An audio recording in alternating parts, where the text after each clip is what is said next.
এই ভালো আস্তে আস্তে আস্তে ধাক্কা দিতে হবে 5 মিনিটে ধাক্কাই তো ধাক আজকে যে ভালোবাসাটা আমরা বহরমপুরে পেয়েছি, আপনারা সবাই জানেন যে আমরা রাত্রে 2টোর সময় শো করে থাকি। খাদান থেকে শুরু হয়েছিল, আমরা রায়গঞ্জে এসবিএফ সিনেমা আছে, সেখানে প্রথম 2টো শো করি রাত্রেবেলা মাঝরাতে। যে কোনো আমার ছবি প্রথম শো হয় রাত্রে 2টোর সময়, সেটা রায়গঞ্জে শুরু হয়েছিল।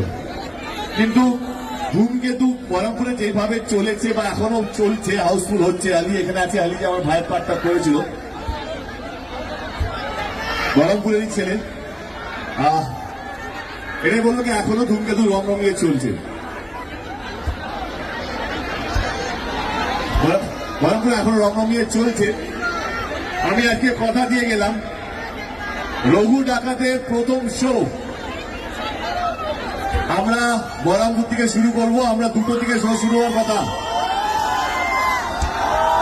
রঘু ডাকাতের বাংলার প্রথম শো বহরমপুরে রাত 1টার সময় কনফার্ম করে গেলাম। আমার মোহন টকিজের সাথে কথা হয়েছে, তার কর্ণধার সোনুবাবুর সাথে কথা হয়েছে, তিনি আমায় কনফার্ম করেছেন। তো এইটুকু বলতে পারি, এই ভালোবাসা আপনাদেরকে ফেরত দিতে পারি যে বাংলায় যদি রঘু ডাকাত কোনো মানুষ, কোনো দর্শক দেখে থাকবে, সেটা হচ্ছে বহরমপুরের মানুষ। এই ভালোবাসা, এই আশীর্বাদের জন্য অসংখ্য ধন্যবাদ।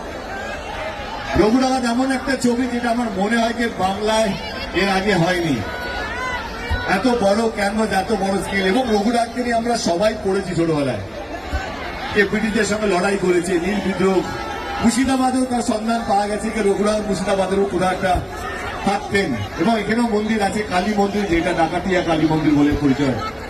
তো এইটুকু বলবো যে বাংলার ইতিহাসের মধ্যে লুকিয়ে থাকা একজন সুপার হিরো, একজন রবিনহুড, তাকে নিয়ে সিনেমা বানিয়েছি আমরা সবাই মিলে। তার নাম রঘু ডাকাত। এই 25 বা 26 তারিখে ছবিটা রিলিজ হবে। এবারে আপনারা আপনাদের সব পরিবার নিয়ে প্লিজ ছবিটা দেখুন এবং সবাইকে বলুন ছবিটা দেখার জন্য।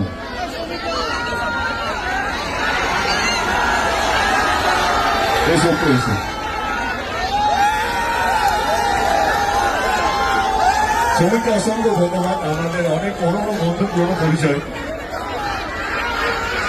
আগে আর বেশি সময় নেব না, আমার টিম যখন সঙ্গে আছে।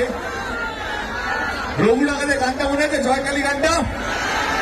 তাহলে একটা নাচ দিয়ে শেষ করা যায় অনুষ্ঠানটা সবাই মিলে।